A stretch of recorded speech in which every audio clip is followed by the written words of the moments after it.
Hello అండి అందరికీ ఎలా ఉన్నారు బాగున్నారా ఈ రోజు అయితే నేను ఇన్స్టెంట్ గా రైస్ తో మనం ఒక 5 మినిట్స్ లో అయిపోయేలాగా ఒక రైస్ అయితే నేను చేస్తున్నా చాలా టేస్టీగా వచ్చింది ఫస్ట్ ఒకసారి చేశాను సో చేస్తాను ఏంటంటే ఫస్ట్ బాండీ పెట్టుకున్నా అందులోకి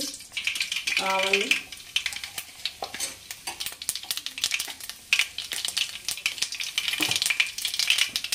అయిపోతుంది మనకి జీలకర్ర కూడా వేసేసాను ముందుగా కట్ చేసి పెట్టుకున్న ఆనియన్స్ ఇంకా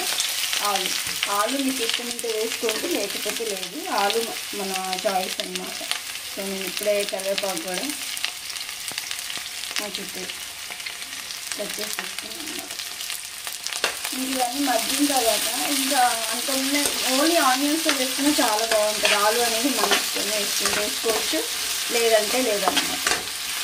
చాలా బాగుంటుంది మనం ఇన్స్టెంట్గా 5 మినిట్స్లో మనకు కొంచెం స్పైసీగా తినాలి అనుకున్నా కానీ లేకపోతే కొంచెం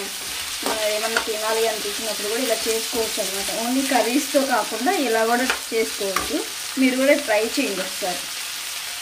ఏంటంటే ఇది ఆనియన్స్ మగ్గిన తర్వాత మనం ఏమైనా ఇంగ్రీడియంట్స్ వేసుకోవాలి కొంచెం ధనియా పౌడర్ అవన్నీ వేసుకొని రైస్ కలిపేసుకుంటే సరిపోతుంది ఇంకా వేడివేడి అన్నంలో అయితే ఇంకా బాగుంటుంది అన్నమాట సో డెఫినెట్గా ట్రై చేయండి అలా ఉంటే కూడా కామెంట్ చేయండి నాకైతే చాలా నచ్చింది సో ఇవన్నీ మగ్గిన తర్వాత ఇంకా మనం అన్ని ఇంగ్రీడియంట్స్ వేసేసుకొని రైస్ కలిపేసుకోవద్దు అనమాట ఇలా చాలా రకాలు వేసుకోవచ్చు కోళ్ళు మనకి కొబ్బరి కారం అంటాం కదా అలా కూడా వేసుకోవచ్చు అదైతే ఇంకా చాలా బాగుంటుంది ఒకసారి అది కూడా చేసినందుకు వీడియో షేర్ చేస్తాను ఓకేనా ఇది మగ్గిన తర్వాత రిమైనింగ్ ప్రాసెస్లోకి వెళ్దాం ఇలా ఉన్నాయి కదా ఇంకా మగ్గాలి కొంచెం ఆలు మగ్గడానికి టైం పడుతుంది ఆలు ఈ మగ్గకుండా మనం వేసుకున్నాం కానీ తినలేమన్నమాట ఈ మగ్గడానికి కొంచెం టైం పడుతుంది ఓకేనా చూసారు కదా మనం ఇలా కల్లించుకుంటూ ఉంటే ఎక్కువ అడగంటాం అనమాట చక్కగా మగ్గేసినాయి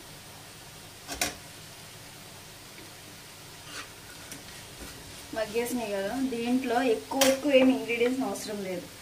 జస్ట్ కొంచెం రుచికి సరిపడా సాల్ట్ అయితే వేసేసుకుంటున్నాను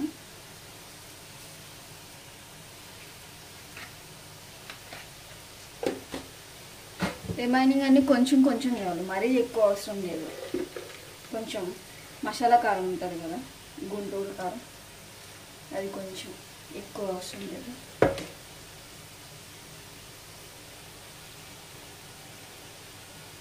ఎక్కువగా వస్తుంది కొంచెం ధనియా పౌడర్ ఎక్కువ వేయట్లేదు కొంచెం వేసి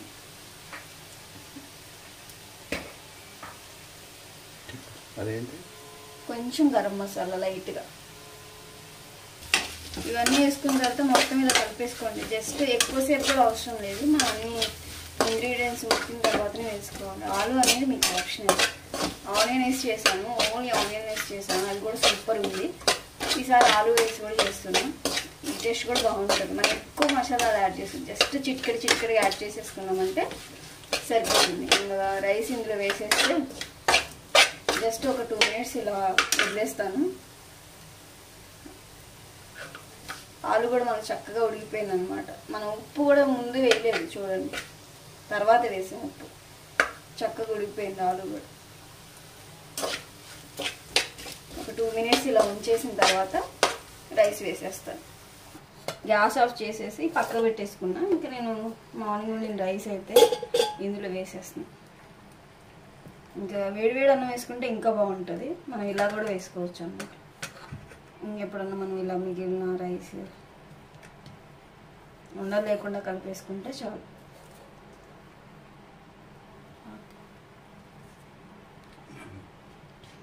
ఇంక వేసేసిన తర్వాత ఇలా కలుపుకుంటే సరిపోతుంది మామూలుగా ఆలు రైస్ అయితే నేను వేరేలా చేస్తాను అన్నమాట అది ఇంకా మనం మసాలాలు అన్నీ స్పైసీస్ వేసుకొని బిర్యానీ మసాలాలు వేసుకొని అలా కూడా చేసుకోవచ్చు దీనిలో కొబ్బరి కారం కూడా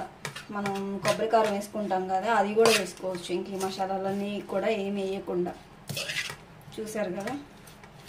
ఇంకా రైస్ ఎంత సరిపడితే అంత వేసేసుకోండి టేస్ట్ కూడా చూసేద్దాం సో కలిపేస్తుంటేనే మంచి స్మెల్ అయితే తినాలనిపించేలాగా వచ్చేస్తుంది అంత గుమగుమలాడుతుంది అనమాట చూస్తుంటేనే తినాలనిపిస్తుంది. చూసారు అంతా సింపుల్గా మనకి ఇదైతే రెడీ అయిపోయింది. ఇంకా ప్లేట్లోకి సర్వ్ చేసుకొని తినేయడం అనమాట. ఉప్పు కూడా అన్ని ఇంగ్రీడియంట్స్ మంచి వేసేసుకున్నాం కదా. దీన్ని ఇప్పుడు కొంచెం టేస్ట్ చేసి ఎలా ఉందో కూడా నేను మీకు చెప్తాను.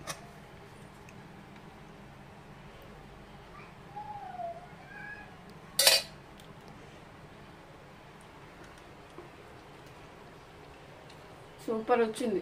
డెఫినెట్గా మీరు కూడా ట్రై చేయండి. ఎలా ఉందో కూడా కామెంట్ చేయండి.